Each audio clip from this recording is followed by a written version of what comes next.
The two most powerful men on the Queen Anne's Revenge are sitting across from each other in the captain's cabin, sharing a drink the way they've shared 100 drinks before. One of them is about to shoot the other under the table without a word of warning. And when someone finally asks him why, the man holding the pistol won't even pretend it was an accident. He'll tell them exactly why, out loud, in front of witnesses, as if the answer were obvious. Israel Hands doesn't see it coming. Nobody on that ship would have expected it, least of all him. He is, by every surviving account, the most trusted officer Edward Teach has. The man Blackbeard leaves in command of his own flagship when he isn't aboard. The man who understands the rigging, the currents, and the temperament of the most feared pirate in the Atlantic world better than anyone else alive. And then, without a word of explanation, Blackbeard draws two pistols beneath the table and fires one directly into his leg. This is not a story about strangers turning on each other. This is a story about the closest thing to a partnership, the Golden Age of Piracy ever produced, and about the night it ended in a single, unexplained gunshot. To understand why Blackbeard did it, and what it actually cost Israel Hands, you have to go back to how a fairly ordinary sailor became the second most important man on the most feared ship in the Atlantic. Almost nothing is recorded about Israel Hands before 1716. No birth record, no family name of any note, nothing to suggest he started out as anything other than a working sailor trying to survive a trade that killed men constantly and paid almost none of them well. What changes his life is a decision made by someone else entirely, a former privateer named Edward Teach, who by 1717 has started building a reputation so deliberately terrifying that merchant captains are beginning to surrender before a single shot is fired. Teach understands something most captains of his era never grasp. A pirate's real weapon isn't his cannon. It's what people already believe about him before he's said a word. In November of 1717, Teach and his crew capture a French slave ship called La Concorde off the coast of Martinique. It's a large, well-built vessel, and Teach doesn't just plunder it. He keeps it, arms it with dozens of cannon, and renames it the Queen Anne's Revenge. It becomes the floating symbol of everything Blackbeard is about to become. A 40-gun statement of intent, bigger and more heavily armed than almost anything else flying a black flag in the Atlantic. And somewhere in the reorganization of that new flagship, as Teach sorts his growing crew into roles of trust and roles of convenience, Israel Hands earns a position most pirates never get near: command of the ship in Blackbeard's absence, and a seat at the captain's own table. Some accounts call him the ship's quartermaster. Others describe him more specifically as sailing master, the man responsible for navigation and the technical handling of the ship itself. Either way, the position tells you something the record otherwise leaves blank. Blackbeard doesn't hand that kind of authority to men he doesn't trust. And in a crew built almost entirely on fear and violence, trust is the rarest currency there is. Rarer, in some ways, than the plunder itself, because plunder can be replaced, and a man who genuinely knows how to sail a 40-gun ship through unfamiliar water cannot. Whatever title he actually held, Israel Hands is functionally Blackbeard's second-in-command, and everyone aboard that ship knows it. Through the first half of 1718, Blackbeard's small fleet becomes the single most feared force on the American seaboard. In May, he blockades the entire port of Charleston, South Carolina, anchoring his ships across the harbor mouth and stopping every vessel trying to enter or leave. Over several days, he takes hostages from multiple ships, including, according to contemporary accounts, prominent members of the colony's governing council, and holds them until the city agrees to hand over a chest of medicine, most likely needed to treat venereal disease spreading through his crew. It works. Nobody in Charleston is in a position to refuse him. For a few weeks, Edward Teach effectively controls one of the busiest ports in colonial America, and Israel Hands is standing on the deck of the ship that makes it possible, close enough to the center of that operation, to understand exactly how much of it depends on Blackbeard's name alone doing the work that cannon fire usually has to. Then weeks later, at Topsail Inlet, off the coast of North Carolina, the Queen Anne's Revenge runs aground on a sandbar and breaks apart. The official story, the one Blackbeard tells his crew, is that it was an accident, a navigational mistake in unfamiliar waters. Most historians who've looked closely at what happens immediately afterward don't believe that story for a second. Because within days of the wreck, Blackbeard strands the majority of his crew on a nearby sandbar with almost no supplies, quietly takes a smaller, faster sloop, and sails off with a hand-picked inner circle and the lion's share of the accumulated plunder. It is, by most modern reconstructions, not a disaster. It's a deliberate culling, a way to shrink his crew, cut the number of people entitled to a share of the treasure, and keep only the men he trusts most. A crew of over 300, spread across 4 ships, had grown large enough that Blackbeard's cut of any single prize was shrinking with every new recruit. A crew of a few dozen, loyal and hand-picked, solves that problem instantly and leaves considerably less evidence behind for anyone still willing to argue it wasn't intentional.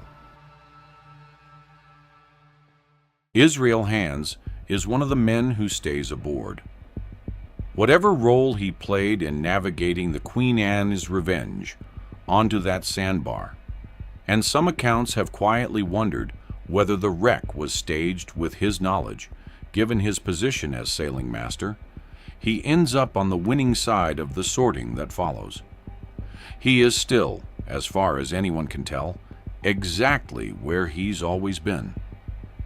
At Blackbeard's side, inside the circle of trust that's just gotten very small, watching men he'd sailed beside for months disappear behind him on a shrinking strip of sand.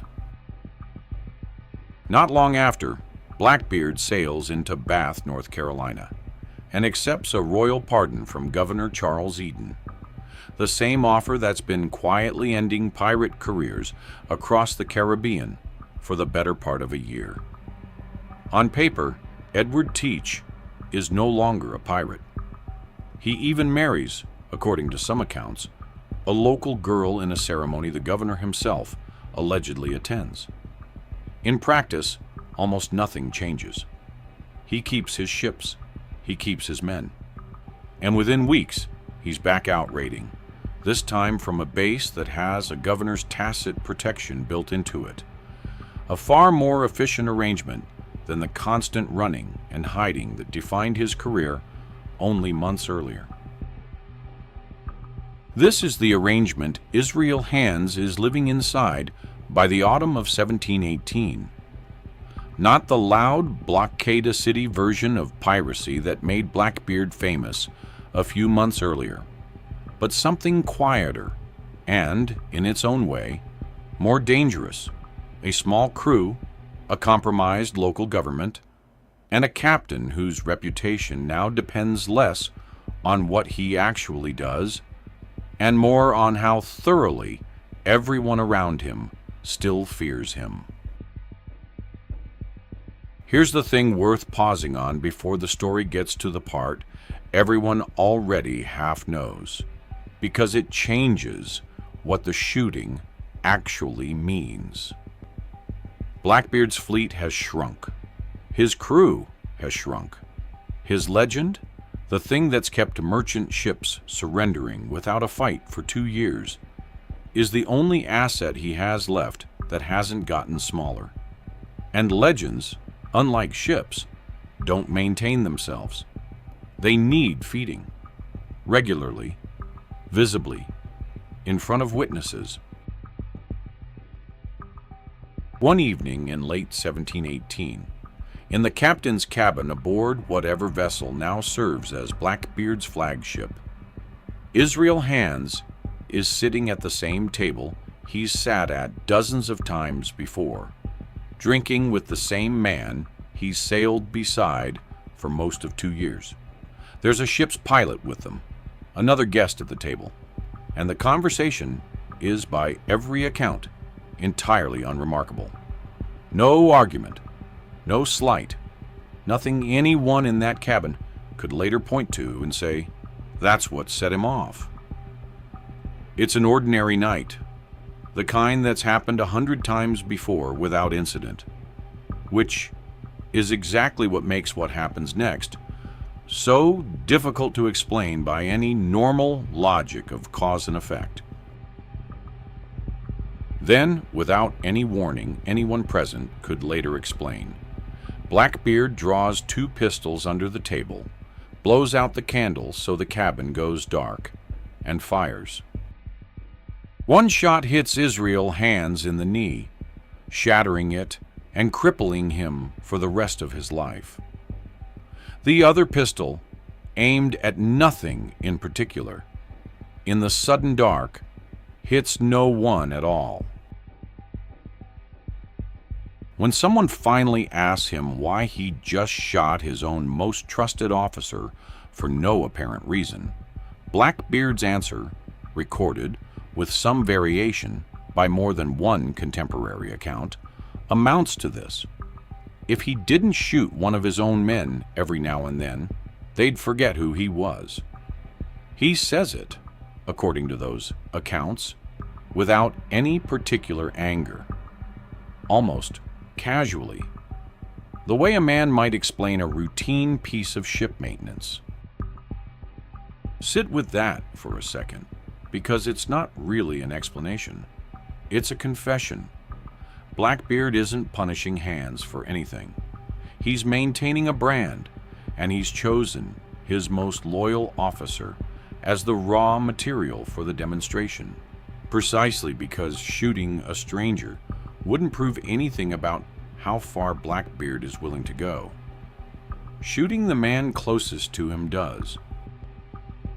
This is where the title of this video comes from, and it's worth being honest about what it actually promises, because the strangest betrayal in this story isn't the one that happens in that cabin. That part is almost straightforward, in its own brutal way. The stranger betrayal comes later, and it isn't Blackbeard's.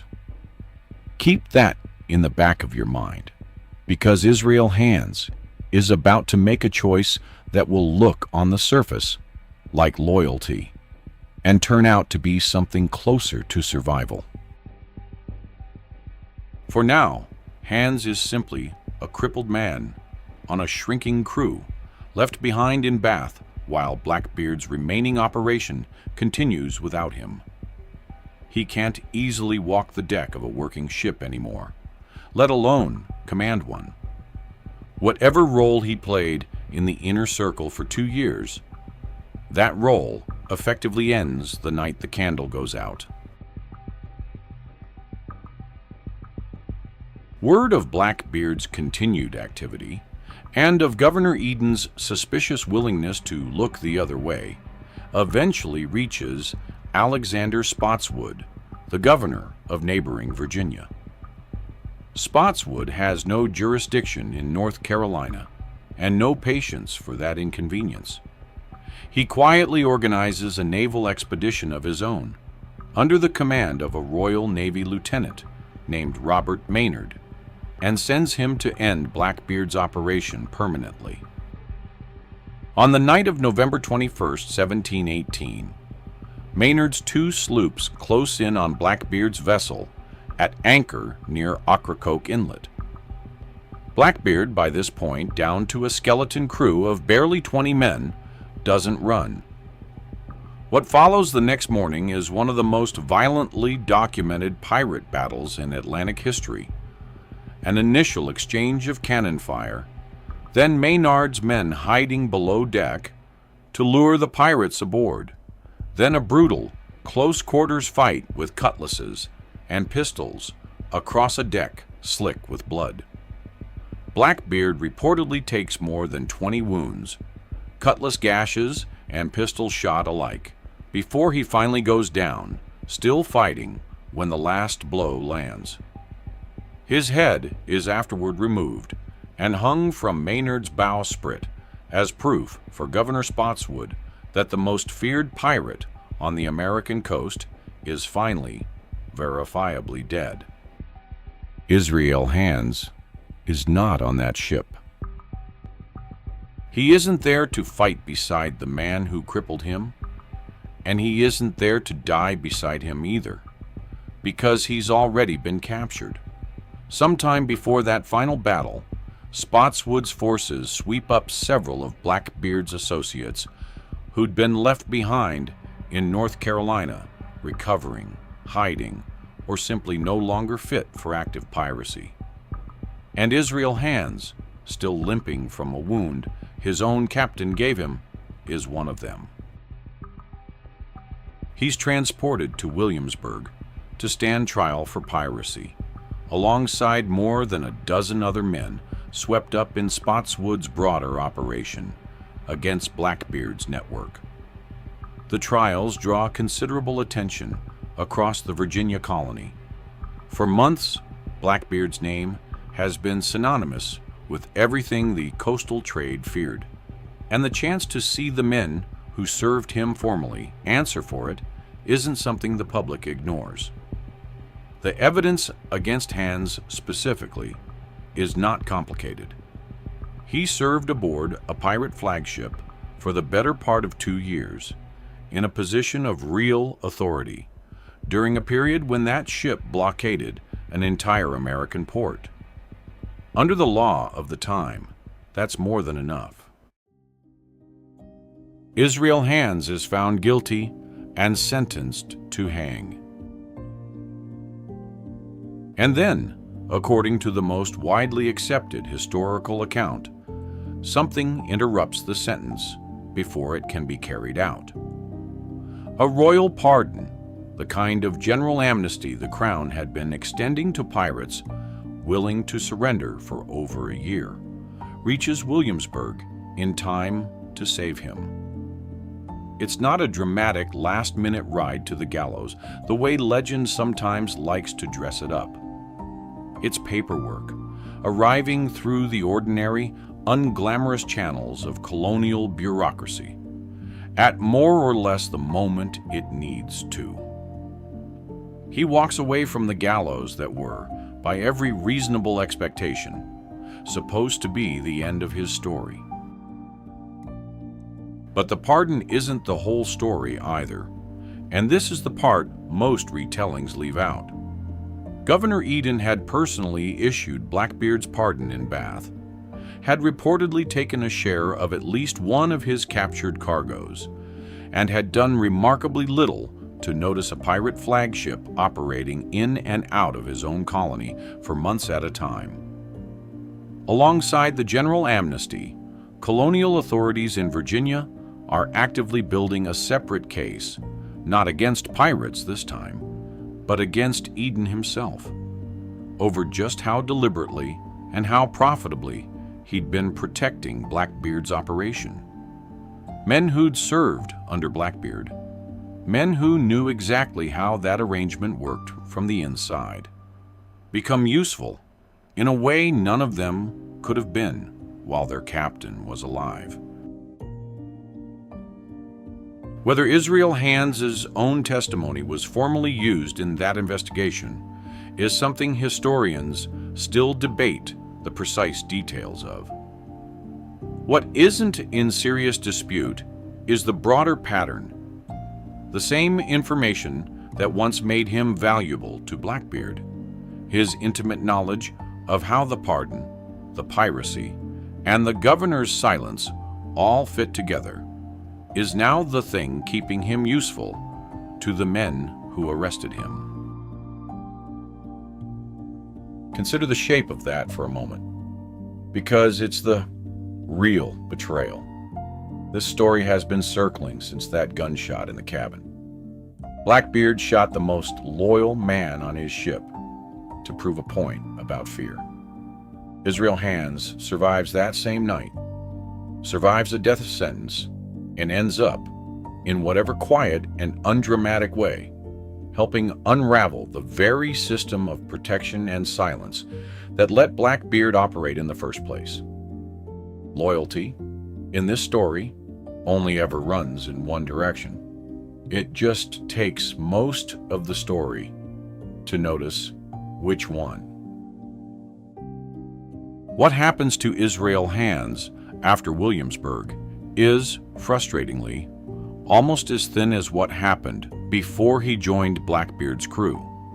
The most widely repeated account, recorded by Captain Charles Johnson in his General History of the Pirates, the same book responsible for most of what the modern world thinks it knows about the Golden Age of Piracy, claims that Hands lived out his remaining years quietly and poorly, begging on the streets of London.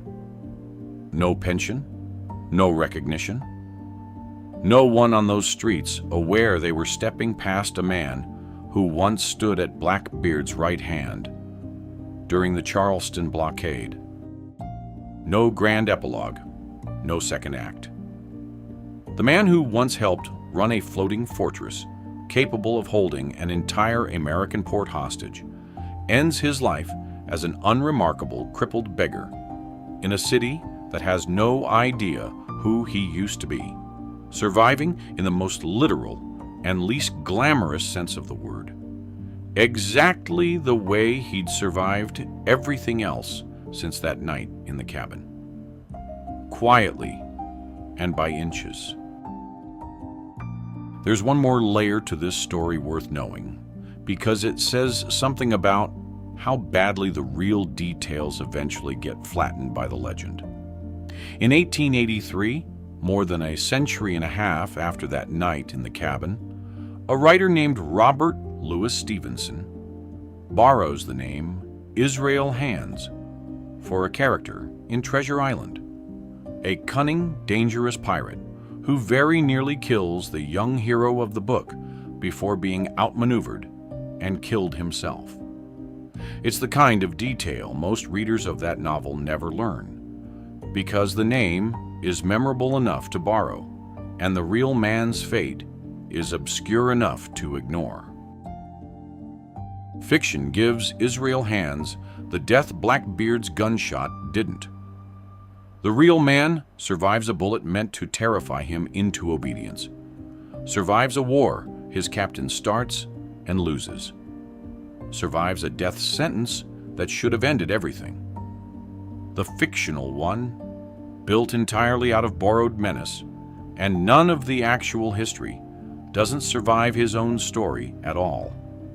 Most people who've heard the name only know the version that dies, which means the more interesting half of this story, the half where the real man quietly outlasts almost everyone who tried to kill him, has been sitting in the historical record the entire time, mostly unread. Here's what the actual sequence of events adds up to, once you lay it out in order. instead of the way the legend usually tells it. Everyone remembers the gunshot under the table as an act of casual cruelty, a warlord reminding his men who's in charge, for no reason beyond his own appetite for fear. That part is true. But it isn't the whole story, and the part that gets left out is the part that actually matters. Blackbeard meant that bullet as proof of power. It turns out, 3 years later, to have been an accident of mercy he never intended and would almost certainly never have wanted credited to him. The most feared pirate in the Atlantic world crippled his most loyal officer to remind everyone what he was capable of, and in doing so, without meaning to, handed that same man the one thing none of Blackbeard's other formerly loyal men would get: a future.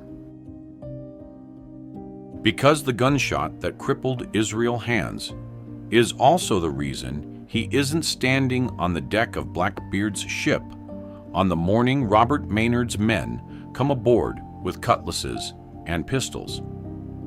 It's the reason he's recovering under guard in North Carolina instead of taking one of the more than 20 wounds it eventually takes to bring Blackbeard down. The single act of violence built to terrify him into permanent obedience is, in the most literal sense possible, the thing that keeps him alive, long enough to be pardoned. Israel Hands outlived the man who shot him by decades. He outlived the legend the character inspired by dying anonymously instead of dramatically, which is, in its own quiet way, the least fictional ending a pirate story can have. There's no final battle for him, no last stand, no dramatic reversal witnessed by anyone who thought to write it down. Just a long, undignified survival that nobody at the time thought was worth much more than a passing mention in someone else's book about a more interesting man. And somewhere in that long, unglamorous survival is the actual lesson this story has been building toward the whole time. The men who rule through fear rarely get to control what that fear ends up costing them, or who, against every intention, it quietly ends up saving. Blackbeard fired that pistol to make sure nobody on his ship ever forgot who he was. He couldn't have known he was also making sure that 3 years later, at least one of them would still be alive to remember it.